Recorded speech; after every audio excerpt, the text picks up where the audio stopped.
Hi friends, बच्चों हम धातुओं के पीछे लगने वाले कृत प्रत्यय पढ़ रहे हैं और ये हम कृदंत प्रकरण के अंतर्गत पढ़ रहे हैं। कृदंत प्रकरण के अंतर्गत बच्चों सर्वप्रथम हमने पढ़ा कृत्य प्रक्रिया प्रकरण। कृदंत प्रकरण में बच्चों 4 प्रकरण आते हैं। कृत्य प्रक्रिया प्रकरण, नंबर 2 पूर्व कृदंत प्रकरण, नंबर 3 ऊणादि प्रकरण तथा नंबर 4 उत्तर कृदंत प्रकरण। ठीक है बच्चों, तो कृदंत प्रकरण के अंतर्गत कृत्य प्रक्रिया हम पढ़ चुके हैं। आज हम पूर्व कृदंत प्रकरण प्रारंभ कर रहे हैं। तो मैं आपको थोड़ा सा पूर्व का स्मरण करा देती हूँ, जो महत्वपूर्ण सूत्र धातु के पीछे लगने वाले प्रत्ययों में प्रयुक्त होते हैं। सबसे पहले तो बच्चों धातु के पीछे कृत प्रत्यय लगते हैं, ठीक है, और ये शब्द बनते हैं जो कृदंत कहलाते हैं। कृदंत में हम पूर्व कृदंत प्रारंभ कर रहे हैं। पूर्व कृदंत प्रकरण का पहला सूत्र है णौल त्रिचौ। यह सूत्र पाणिनि की अष्टाध्यायी के तृतीय अध्याय के प्रथम पाद का 133वां सूत्र है बच्चों। इसकी वृत्ति इस प्रकार से है, सर्व धातुभ्यः णौल त्रिचौ प्रत्ययौ भवतः। भवतः द्विवचन है क्योंकि यहाँ पर णौल तथा त्रिच 2 प्रत्ययों का वर्णन है। णौल तथा त्रिच प्रत्यय सभी धातुओं के परे लगते हैं। ये तो बच्चों आपको पता ही है। प्रत्यय कहाँ लगते हैं?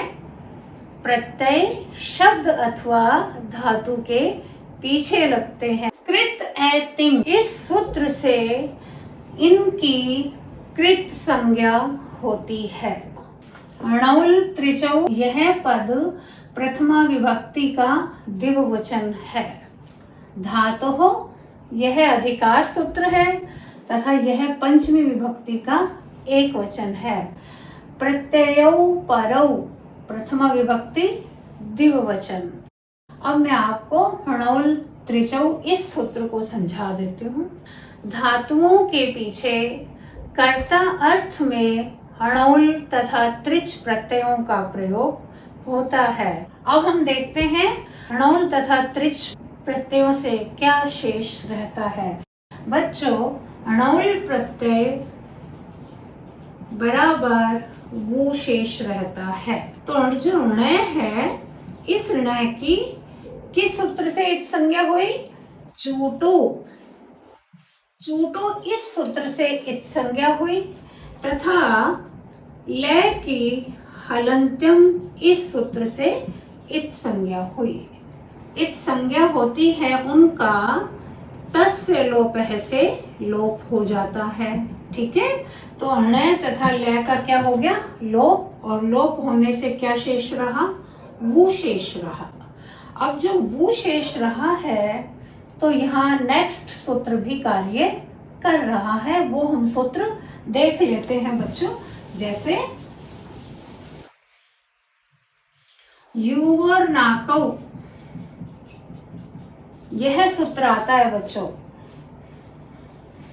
युवर नाकौ, यह सूत्र पाणिनि की अष्टाध्यायी के 7वें अध्याय के प्रथम पाद का प्रथम सूत्र है।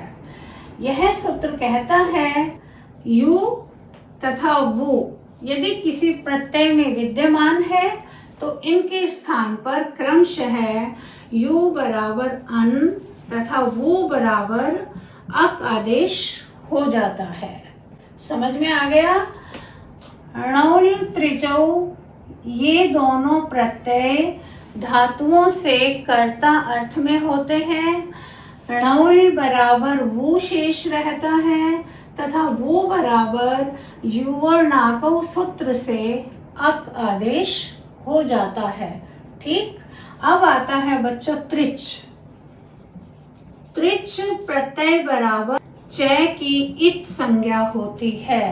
किस सूत्र से होती है बच्चों इत संज्ञा? च की इत संज्ञा होती है हलंत्यम से। किससे होती है? हलंत्यम से। तथा इत संज्ञक च का तस्य लोप है से लोप हो जाता है, प्रत्यय का त्रिशेष रहा। बच्चों ये तो हमने पूर्व कृदंत के दो प्रत्यय पढ़े, अणौल तथा त्रिच, जिनमें णौल बराबर वुशेष तथा त्रिच बराबर त्रिशेष। अब बच्चों णौल जो है यह हमारा क्या कहलाएगा? क्योंकि इसमें ण की इत संज्ञा है, अतः यह णित कहलाएगा। क्या कहलाएगा? णित। मैं आपको वापस बता देती हूँ णित का क्या अर्थ होता है। बच्चों ये हमारा णौल प्रत्यय है, ठीक है। णौल प्रत्यय में ण की इत संज्ञा होती है। अब जब हम ण और इत को जोड़ेंगे तो ये बन जाएगा णित। तो हमारा णौल प्रत्यय क्या हुआ? णित। जब कोई कृत प्रत्यय णित होता है तो वह सूत्र कार्य करता है अचो यणिति। अचो यणिति पाणिनि की अष्टाध्यायी के 7वें अध्याय के दूसरे पाद का 115वां सूत्र है। यह सूत्र कहता है यित णित प्रत्यय परे रहते अजंत अंग को वृद्धि आदेश हो जाता है। यित और णित मैं आपको समझा देती हूँ। णित प्रत्यय आपको समझ में आ गया? णौल क्या है? णित है। एक प्रत्यय आता है यय प्रत्यय, यय बराबर यह शेष रहता है, यह की इत संज्ञा होकर लोप हो जाता है, तो यह प्रत्यय क्या कहलाएगा? यह प्रत्यय यित कहलाएगा। तो धातु के धातु जमा यित णित प्रत्यय, तो धातु के अजंत अंग को वृद्धि आदेश, ठीक है। अजंत अंग को क्या आदेश होगा? वृद्धि आदेश। अब एक और सूत्र आता है अत उपधायः। यह सूत्र भी कहता है यित णित प्रत्यय परे रहते तो अजंत अंग की उपधा को वृद्धि आदेश हो जाता है। बच्चों संस्कृत बहुत सरल है। बस जैसे बच्चों हम गणित में फॉर्मूलाज याद रखते हैं, साइंस में सूत्रों को याद रखते हैं, ऐसे ही हमें संस्कृत में भी सूत्रों को याद करना है। जब मैं किसी पद या शब्द की सिद्धि करती हूँ तो उससे पहले मैं मुख्य सूत्रों को याद कर लेती हूँ, और उसको याद करने से क्या होता है, हमें पूरा शब्द सिद्ध करना आ जाता है। जैसे गणित तथा साइंस में भी हम क्या करते हैं, गणित और साइंस में भी हम पहले सूत्रों को देखते हैं फिर उनको लागू करते हैं। ऐसे ही हमारे इन सूत्रों को हम एक बार समझ लेते हैं, ठीक है। तो अचो यणिति तो आपको समझ में आ गया। प्रत्यय में यित णित हो तो धातु के अजंत अंग को वृद्धि आदेश हो जाएगा। अब आता है अत उपधायः। यह सूत्र कहता है यित णित प्रत्यय परे हो तो धातु के अंग की उपधा को वृद्धि आदेश होगा। अब आप मुझे बताइए उपधा किसे कहते हैं? देखो जैसे पठ धातु है तो अंतिम वर्ण से पूर्ववर्ती वर्ण उपधा संज्ञा होता है। वर्ण की उपधा संज्ञा होती है। उपधा संज्ञा किसकी हुई यहाँ बताओ? पै में क्या है? पै में ए विद्यमान है, अतः ए की उपधा संज्ञा हुई। अत उपधायः।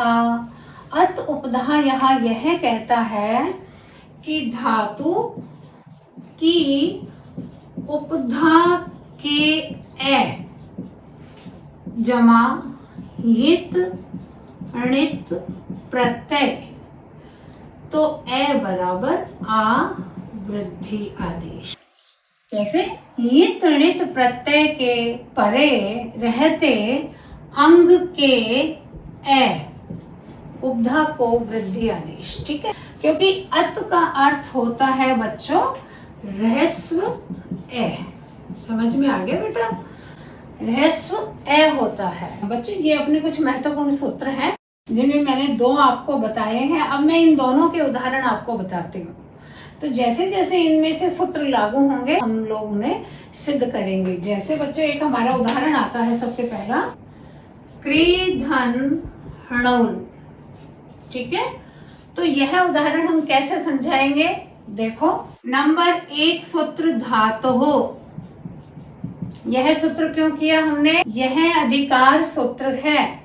धातुओं के पीछे जो कृत प्रत्यय होते हैं उनमें अधिकार होता है। सूत्र नंबर 2 आएगा कृद तिंग। यह सूत्र अतिंग। अतिंग का अर्थ है तिंग प्रत्ययों को छोड़कर। तिंग प्रत्यय कौन होते हैं बच्चों? ये धातु रूप होते हैं, यानी लकार होते हैं। इनको छोड़ करके जो प्रत्यय हैं उनकी कृत संज्ञा होती है। नंबर 3 कर्तरीकृत। इस सूत्र से कृत प्रत्यय कर्ता अर्थ में। अब आता है हमारा सूत्र नंबर 4 णौल त्रिचौ। देखो बच्चों कहां पर आया है ये णौल त्रिचौ। कर्तरीकृत सूत्र से कर्ता अर्थ में प्रयुक्त होते हैं। उपर्युक्त उदाहरण में हमने क्री धातु के परे कर्ता अर्थ में णौल प्रत्यय लगाया।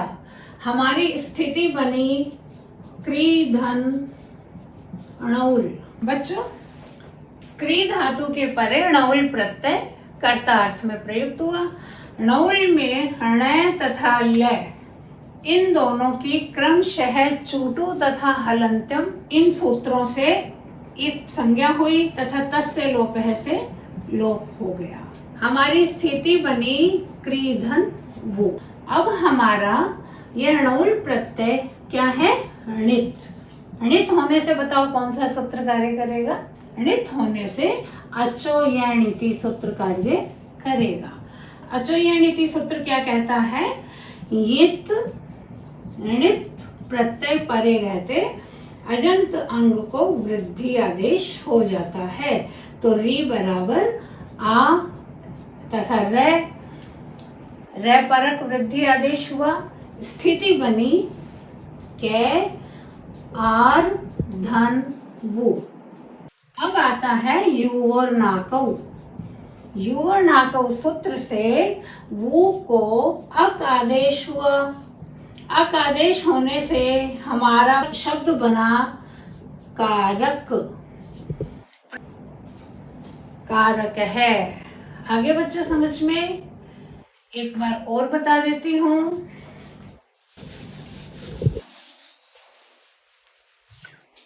देखिए बच्चों, अचो या णिति का उदाहरण मैंने आपको समझाया। अब मैं समझाती हूँ अत उपधायः। जैसे पठ धन णौल।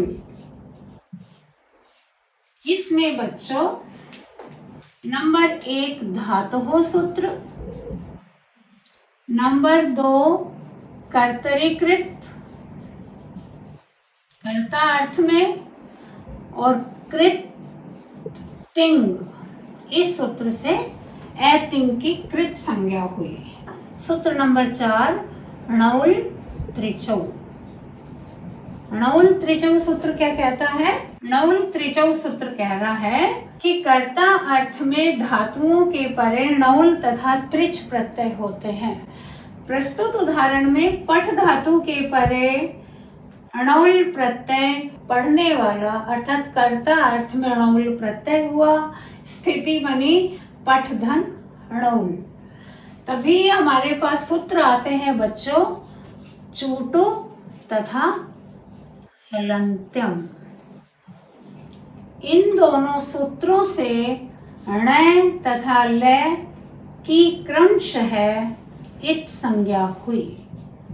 तभी इत संज्ञा का तस्य लोपः से लोप हो गया। हमारी स्थिति बनी पठ धन वो। अब हमारा णौल प्रत्यय का वो शेष रहा, अतः यह णित है। णित होने से अत उपधा यह सूत्र ने कार्य किया और अत उपधा यह सूत्र कहता है ये तृणित प्रत्यय परे रहते धातु की उपधा के ए को आ वृद्धि आदेश हो जाता है।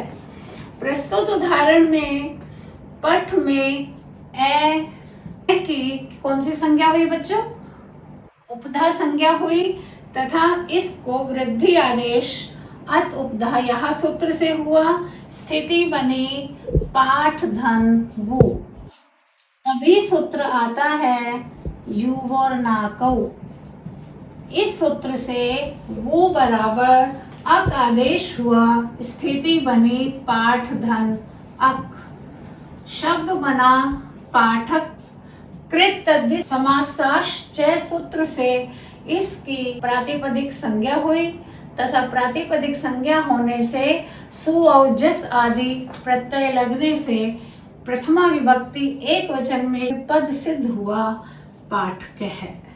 ठीक है, आगे समझ में देखो बच्चों, ये तृणित होने पर कहाँ क्या वृद्धि आदेश होगा ये सूत्रों पे निर्भर करता है। ठीक है, तो बच्चों आज हमने अचो येणिति तथा अत उपधायः इन सूत्रों का णौल प्रत्यय में प्रयोग करते हुए पद बनाना सीखा है।